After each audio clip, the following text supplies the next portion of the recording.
The Viper of Busan, a man who once made millionaires beg and politicians tremble, now sat abandoned in an airport terminal, unable to reach the water fountain 6 feet away. 6 hours he'd been invisible, a ghost in an expensive suit, until exhausted single mom with a screaming toddler looked at him and saw what everyone else refused to: another human being who needed help.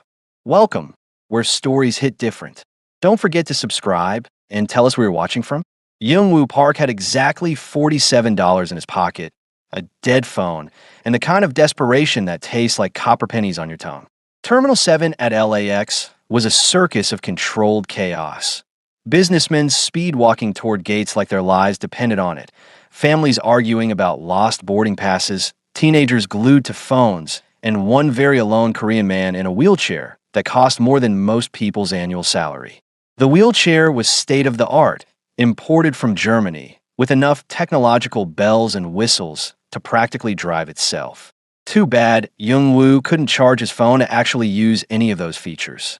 He'd been sitting in the same spot for 6 hours and 12 minutes. He knew because he'd counted every single painful second. The text from Soo-yeon still burned in his mind. Change my mind. Figure it out yourself. We're even now. Even. The word was a slap across the face with a wet fish. They weren't even. They'd never be even. Youngwoo had missed 12 years of his daughter's life because he'd chosen his empire over everything else. And now karma was serving him a 5-course meal of cosmic justice. And he had to eat every bite. People walked past him like he was furniture. A decorative plant. An inconvenient obstacle between them and their Starbucks lattes. Youngwoo had spent his entire adult life commanding respect through fear, and now he couldn't even get someone to make eye contact long enough to ask where the nearest charging station was. The irony wasn't lost on him. The Viper of Busan, the man who'd once had 50 armed guards, 17 safe houses, and enough offshore accounts to make a tax attorney weep, couldn't perform the basic human function of asking for help. Pride was a funny thing. It kept you warm right up until the moment it strangled you. His stomach growled. When was the last time he'd eaten? The airplane peanuts didn't count. Those things were basically salted cardboard, a crime against food everywhere. In Korea, he'd had a personal chef who prepared his meals with ingredients sourced from specific farms in Jeju Island. Now he was eyeing a sad-looking hot dog at a kiosk 20 feet away like it was fine dining. 20 feet might as well have been 20 miles. Youngwoo watched a businessman in a gray suit approach, walking directly toward him. Finally, someone with eyes that actually functioned. Youngwoo opened his mouth to speak, but the man's gaze slid right past him, settled on the empty chair 3 feet to the left, and kept moving. Didn't even register Youngwoo's existence. That stung more than it should have. A janitor mopped near his wheelchair, making a wide arc around him like Youngwoo was contaminated. An elderly couple walked past, the wife clutching her purse a little tighter when she noticed him. College kids gave him the kind of look you give a homeless person you're trying very hard to pretend you don't see. Youngwoo had made men disappear for lesser disrespect. Now he couldn't even make himself visible. His phone was dead. His contacts were useless even if he could call them. Min-jun had made sure of that. His daughter had abandoned him at an airport like lost luggage. And his legs, those traitorous pieces of meat that used to carry him through nightclubs and boardrooms and away from danger, were about as useful as decorative pillows. The overhead speaker announced a flight to Seoul. Youngwoo's chest tightened. Seoul, Busan, home. Except it wasn't home anymore, was it? Home was wherever Min-jun decided Youngwoo wasn't allowed to be, which, as of 3 months ago, was pretty much everywhere. He needed a plan. Youngwoo Park always had a plan. That's how you survive 3 assassination attempts and 2 federal investigations. That's how you build an empire from nothing in one of the most competitive criminal markets in East Asia. You plan, you adapt, you survive. Except his survival toolkit was currently limited to one fancy wheelchair, $47, the clothes on his back, and crushing existential dread. A family rushed past, the father dragging luggage, the mother carrying a baby, 2 kids trailing behind arguing about an iPad. Normal people, living normal lives, going to normal places to do normal things that didn't involve betrayal, paralysis, or international manhunts. Youngwoo had never wanted to be normal. Normal was boring.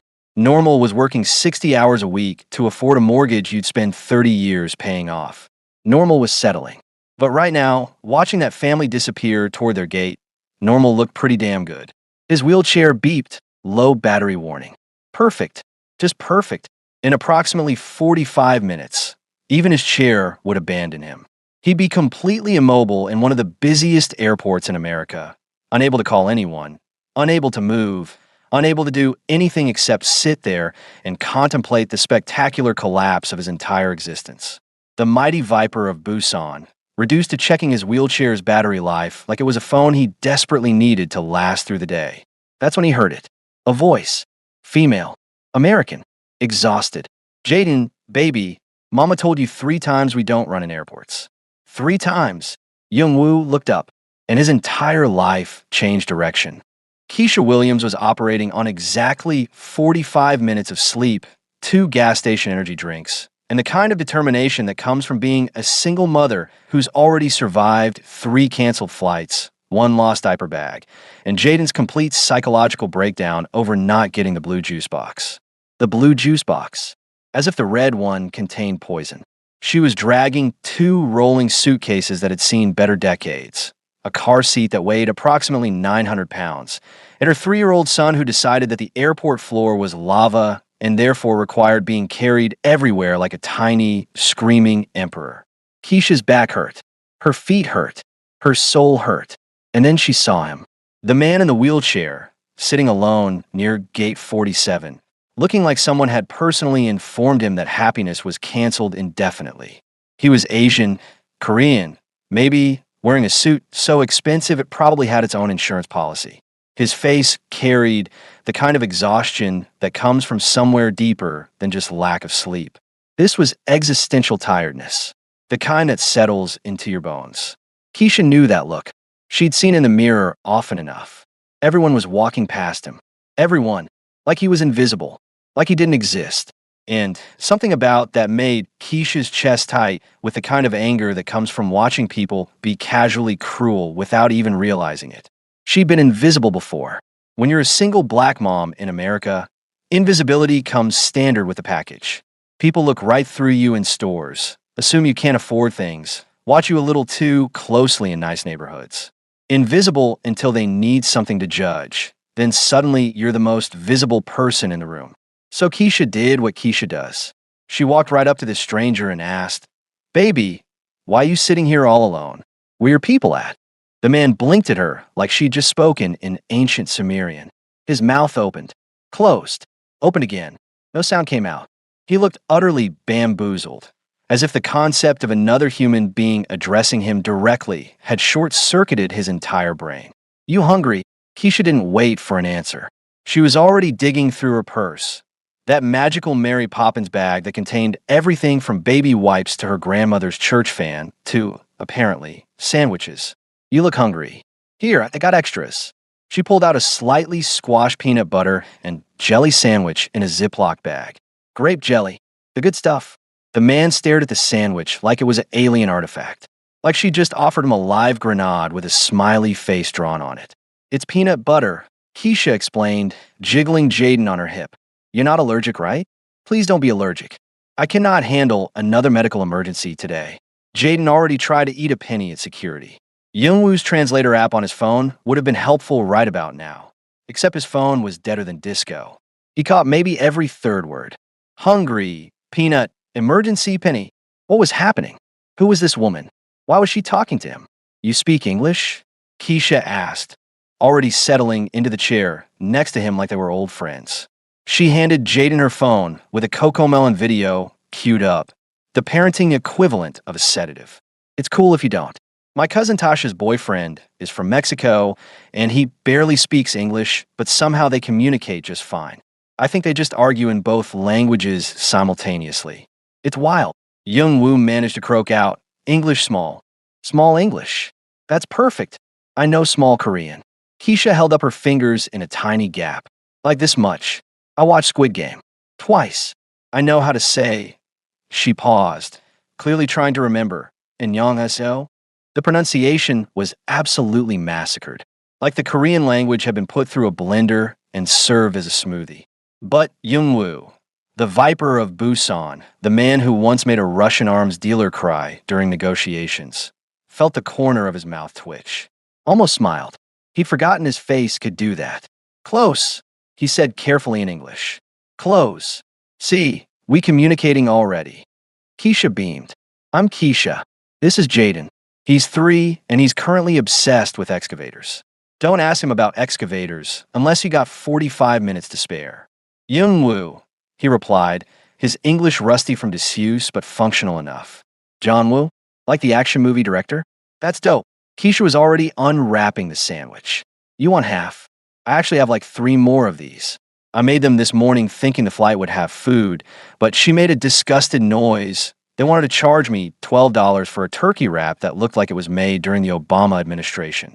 First term, Youngwoo accepted the sandwich half because refusing would have required more English than he currently possessed, and also because his stomach was actively considering filing a missing persons report on food. He took a bite. Peanut butter, grape jelly, white bread. It was the best thing he'd eaten in 6 months. Good, right?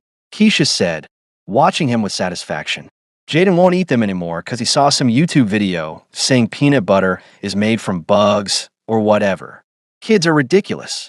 Last week he was eating dirt. This week peanut butter is beneath him. Youngwoo was experiencing several emotions simultaneously. Confusion about why this stranger was helping him, gratitude that someone finally saw him, and the bizarre realization that he was eating a children's sandwich in an airport terminal while his entire criminal empire burned to the ground across the Pacific Ocean. You flying somewhere or just hanging out? Keisha asked. Because if you're trying to get to Korea, I hate to tell you this, but you're sitting at the wrong gate. Korea flights are in the international terminal. This is domestic. You heading to like Atlanta? Orlando? Youngwoo's brain stuttered. Wrong terminal. Of course it was the wrong terminal. Because why would anything go right today? He started, then realized he had no idea how to explain his situation. Well, you see, I'm a paralyzed crime lord whose organization betrayed him and whose daughter abandoned him at LAX. And I have no money, no phone battery, and no plan. Also, I might be wanted by Interpol. How's your day going? Lost, Keisha supplied helpfully. Yes, Youngwoo agreed. It was the understatement of the century, but it worked. Baby, you and me both, Keisha laughed, but it was tired around the edges. I'm supposed to be in Atlanta 3 hours ago, but the universe had other plans. My mama's probably already calling everyone in her church prayer circle to pray for my travel safety. I'm going to show up, and she's going to have a whole healing service prepared. Jaden looked up from the phone. Meemaw. Yes, baby, we're going to see Meemaw. If we ever get on an actual airplane. Youngwoo watched this woman, this complete stranger, juggle her son, her bags, her exhaustion, and somehow still have enough energy to care about a random disabled man sitting alone in an airport. Min Jun had betrayed him for $50 million and control of an empire. This woman had stopped for him because he looked lonely. The math didn't make sense. The universe didn't make sense. But the sandwich was good, and for the first time in 6 hours, Youngwoo didn't feel invisible. Keisha had been talking for approximately 17 minutes straight. A personal record even by her standards, covering topics ranging from why Delta was superior to United, better snacks, her sister's drama with her no-good boyfriend Deshaun. He forgot her birthday again, and the absolute tragedy that was airport coffee pricing, $7 for burnt sadness in a cup. Youngwoo understood maybe 40% of what she was saying, but he nodded along anyway, because honestly, this was the most human interaction he'd had since the accident. In the hospital, people had talked at him. Doctors with their clipboards, nurses with their sympathetic head tilts, Min Jun with his corporate betrayal PowerPoint. Nobody had talked to him like he was just a person. So anyway, Keisha continued, shifting Jaden to her other hip. I told my sister, I said, girl, if a man can't remember your birthday, he definitely ain't remembering where he left the standards. You know what I'm saying? Youngwoo did not know what she was saying, but he nodded because Keisha had the kind of energy that demanded agreement. You got kids? She asked suddenly. Youngwoo's chest tightened. Daughter. Oh, how old? 29. 29. So you a real grown-up daddy. That's nice. She close by? She coming to pick you up? And there it was. The question that made Youngwoo want to will himself directly into the ocean. How did you explain to a stranger that your daughter hated you so much she'd rather leave you stranded in an airport than spend 30 minutes in a car together? Busy, Youngwoo managed. Keisha's eyes narrowed in that way mothers do when they smell nonsense. Busy? Baby, you sitting here for how long you been here? 6 hours. 6 hours? Keisha's voice went up 3 octaves. Several people nearby turned to look. And she ain't come get you? What kind of busy is that busy? Is she performing surgery? Is she negotiating world peace? Is she... Youngwoo searched for the English words. Not close. Oh. Keisha's expression softened immediately. Oh, baby. I'm sorry. Family stuff is hard. Youngwoo shrugged, trying to look casual while his heart was doing somersaults of shame. Here he was, the great viper of Busan, discussing his failed relationship with his daughter with a woman he'd met 20 minutes ago. Min-jun would have laughed himself into a coma if he could see this. Actually, Min-jun would probably try to have Youngwoo killed again, but that was beside the point. Well, Keisha declared, slapping her hands on her knees with decision. You can't just sit here forever. What's your plan? You got a hotel? Friends in LA? Youngwoo had exactly 0 plans, 0 hotels, and negative 17 friends. His plan had been, daughter picks him up, he recovers at her place while plotting revenge against Min-jun, eventually reclaim his empire or die trying. That plan had lasted exactly until the text message that torpedoed his entire existence. No plan, he admitted. No plan? Baby, you need a plan. You can't just... Keisha stopped mid-sentence, her eyes going wide. Wait, you got money? Please tell me you got money. Youngwoo pulled out the $47 from his pocket like he was displaying a dead fish. Keisha stared at the crumpled bills. $47? In Los Angeles? Baby, you can't even get a decent burger for that in this city. What were you going to do, sleep on a bench? The honest answer was that Youngwoo hadn't thought that far ahead. His escape from Korea had been so rushed, so desperate, that he'd focused entirely on getting out without considering what being out actually meant. This is bad, Keisha muttered, starting to pace. Jaden watched her with the solemn expression of a child who'd seen his mother enter crisis management mode before. This is real bad. You're in a wheelchair, you got no money, no phone. Your phone work? Youngwoo held up his dead phone. Of course it don't work. Why would anything be easy? Keisha was fully spiraling now, talking more to herself than to Youngwoo. Okay, we can figure this out. I'm good at figuring stuff out. One time Jaden locked us out of the apartment, and I got back in using a credit card and a YouTube video. I can do this. Youngwoo was touched by her concern and also mildly alarmed. This woman had known him for less than half an hour and was already orchestrating a rescue mission like he was her personal responsibility. You don't, he started. Don't even start with that, you don't have to help me stuff. Keisha cut him off. I seen you sitting here for 6 hours, John Woo. Everybody else walked past you like you was a trash can. You know why I stopped? Youngwoo shook his head. 'Cause 2 years ago, I was stuck at the Greyhound station in Detroit with baby Jaden, no money, no phone, and my ex-boyfriend Jaden's daddy had just left us there after we had a fight. I was sitting there crying, trying to figure out how I was going to get home, and this old lady, Mrs. Patterson, I'll never forget her name. She bought me a bus ticket home. Didn't ask questions. Didn't lecture me. Just help. Keisha's eyes were fierce now, locked on Youngwoo. She told me, baby girl, when you see someone who needs help, you help. That's it. That's the whole thing. So I'm helping. Youngwoo felt something crack in his chest. Something that had been frozen solid since the accident, since the betrayal, since Soo Yun's text message. He'd spent 6 months surrounded by people who wanted him dead or gone. And now here was this stranger, this exhausted single mother with her own problems, deciding that his problems were worth her time. Thank you, he said quietly. The English words felt inadequate for what he was trying to express. Don't thank me yet. I still got to figure out what we're actually going to do. Keisha chewed her lip, thinking, you got any credit cards? Anything. Youngwoo shook his head. Min-jun had frozen everything. Every account, every card, every asset. The man had been thorough. Okay, so here's what we're not going to do, Keisha announced. We're not going to leave you here. That's off the table. I don't care if I got to sneak you in my mama's house in Atlanta like you're a stray cat she told me not to bring home. The image of him being smuggled into someone's grandmother's house was so absurd that Youngwoo almost laughed. Almost. My flight to Atlanta leaves in 2 hours, Keisha continued. Your phone dead, you can't call nobody, and you definitely can't afford a hotel in LA. So here's what I'm thinking. An announcement blared overhead. Attention passengers. Due to ongoing technical difficulties, all flights are experiencing delays. We apologize for the inconvenience. Keisha and Youngwoo looked at each other. You gotta be kidding me, Keisha groaned. Youngwoo's wheelchair beeped. Battery at 15%. The universe, it seemed, had a sense of humor after all. And it was terrible. Where in a map are you watching from? The airport had officially descended into chaos. Delayed flights had turned Terminal 7 into a refugee camp for the inconvenienced. Businessmen were arguing with gate agents like their PowerPoint presentations could intimidate weather patterns. Families had created entire living room setups with blankets and pillows. One woman was doing yoga near the Cinnabon. Someone's emotional support peacock was causing a scene near Gate 52. A peacock at LAX. Youngwoo had seen many strange things in his criminal career, but America was truly on another level.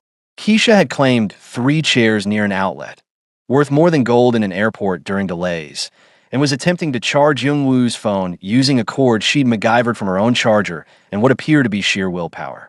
Come on, she muttered, jiggling the connection. I've charged worse phones than this.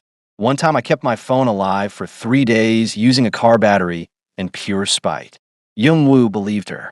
Keisha had the energy of someone who'd fought the universe to a stalemate multiple times and refused to lose. Jaden was occupied with a coloring book Keisha had produced from her magical purse, drawing what appeared to be either an excavator or a demented dinosaur. Hard to tell. Okay, Keisha said, settling into crisis management mode. Let's assess the situation. You're Youngwoo Park from Korea.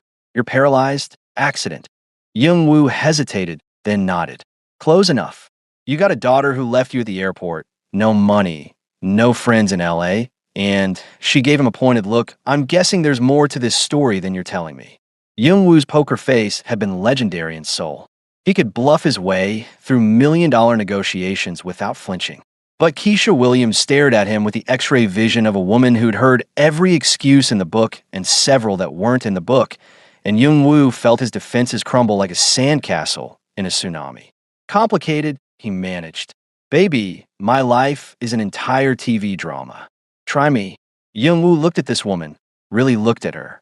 She was maybe 30, with exhausted eyes that still managed to sparkle with something like hope. She wore leggings and an oversized Howard University sweatshirt.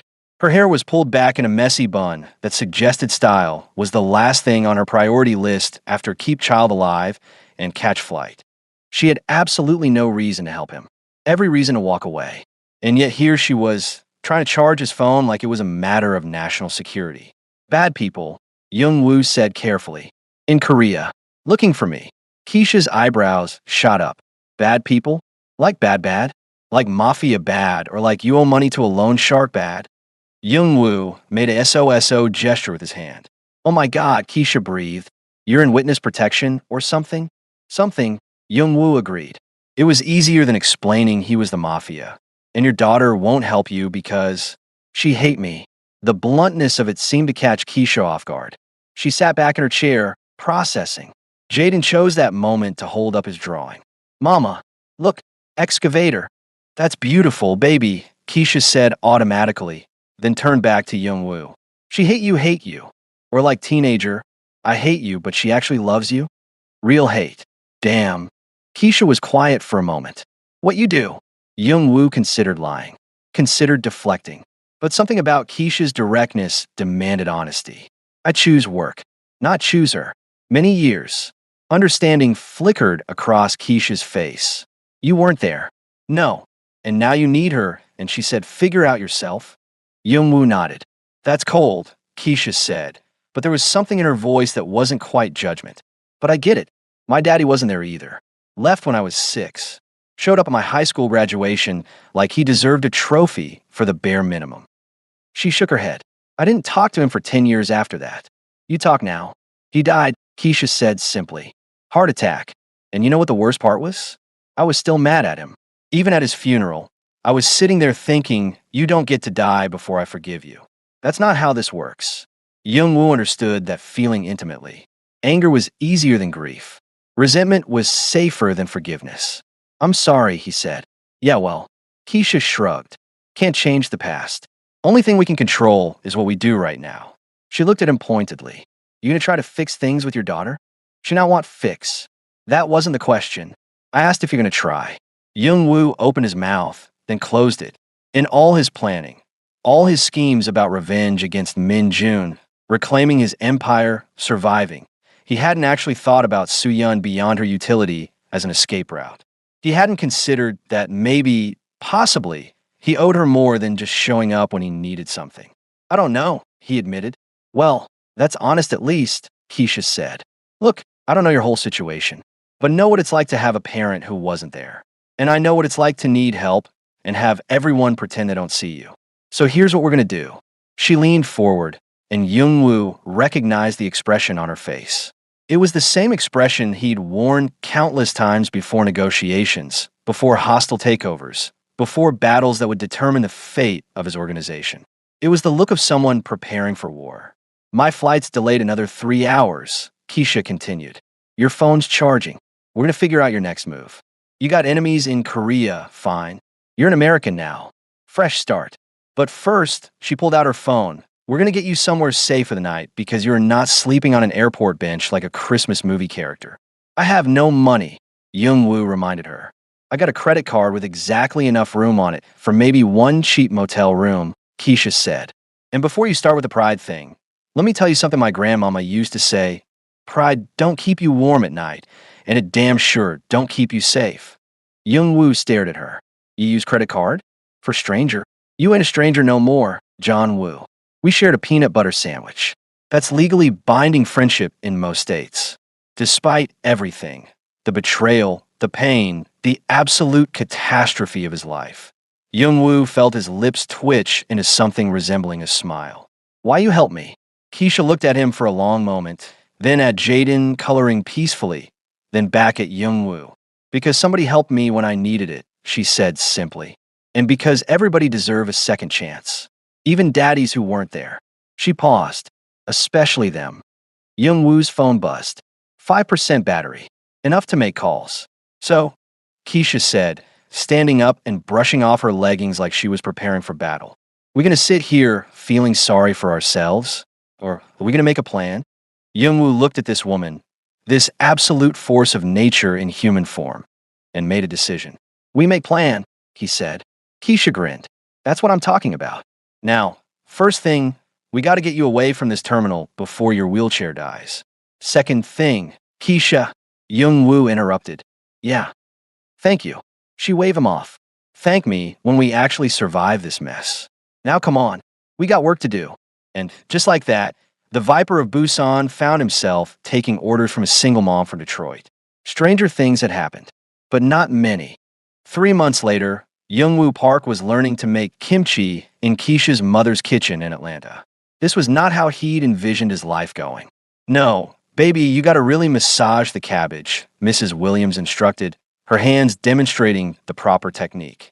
Put some feeling into it. You don't ask the cabbage politely. You tell it what's happening.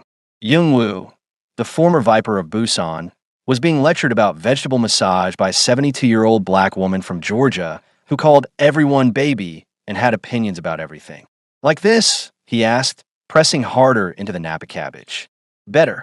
See, you're learning. Keisha, your boy's finally getting it. He's not my boy.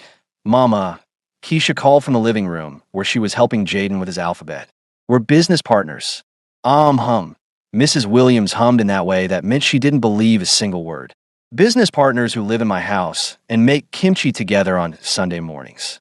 Young-woo's English had improved enough to catch the implication. His face heated. Mrs. Williams, I assure you, baby, I'm teasing. Relax. She patted his arm. Though you could do worse than my Keisha. She's a handful, but she's got a good heart. The past 3 months had been the strangest of Young-woo's life. After that night at LAX, Keisha had used her credit card to get them a cheap motel room. Then she'd missed her flight to Atlanta to help Young-woo figure out his next move. 1 missed flight became 2. 2 became, you know what, "Mama, I'm bringing someone home with me." Mrs. Williams had taken one look at Young-woo, paralyzed, desperate, clearly running from something, and said, "Guest room's upstairs. Don't track mud on my carpets, and we'll be fine. No questions, no judgment, just Southern hospitality that hit harder than any of Min Jun's betrayals." Young-woo had spent the first month in physical therapy that Mrs. Williams's church had somehow fundraised for. He'd spent the second month helping Keisha start a consulting business. Using his decades of corporate knowledge, she didn't need to know it was mostly illegal corporate knowledge, to help small businesses with strategy and planning. By month 3, he could stand with a cane, could take steps, could almost imagine a life that didn't involve looking over his shoulder every 5 seconds. Almost. His phone rang. The cheap prepaid one Keisha had bought him. Unknown number. International code. Korea. Young-woo's blood went cold. "You okay, baby?" Mrs. Williams asked, noticing his expression. "You look like you've seen a ghost." He stared at the phone, vibrating insistently in his hand. "Young-woo." Keisha appeared in the doorway, Jaden on her hip. Her smile faded when she saw his face. "What's wrong?" The phone kept ringing. Nobody from Korea should have this number. He'd been so careful, used encrypted emails for the few business contacts he still trusted, kept his head down, stayed invisible. But the phone was ringing, and Young-woo knew, knew asterisk, that whoever was calling had found him for a reason. His thumb hovered over the answer button. "Don't answer it," Keisha said sharply, reading his mind. If it's them, if it's the bad people, but Young-woo was already pressing accept. Some habits died hard, and one of those habits was never running from a fight. "Yes," he said in Korean. "Boss." The voice was young, familiar. One of his former guards. "Ji-hoon, maybe?" "Boss, you need to come home." "I have no home in Korea," Young-woo replied coldly. "Min Jun is dead." The world tilted. "What? Someone killed him. 2 days ago. May look like an accident, but we know. Everyone knows." Ji-hoon's voice was urgent. "The organization is falling apart. The lieutenants are fighting for control. It's chaos, boss. We need you." Young-woo's mind raced. Min Jun dead. The man who'd betrayed him, paralyzed him, stolen everything dead. "Why you call me?" Young-woo asked carefully. "Because half the organization never wanted you gone. We were waiting. And now," Ji-hoon paused, "now we have a chance to take it all back. The people who stayed loyal, we've been planning. We can restore you, put you back in power. But we need you here." Young-woo looked up. Keisha was watching him with worried eyes. Mrs. Williams had stopped massaging cabbage. Even Jaden was quiet, sensing the tension. "Boss," Ji-hoon pressed.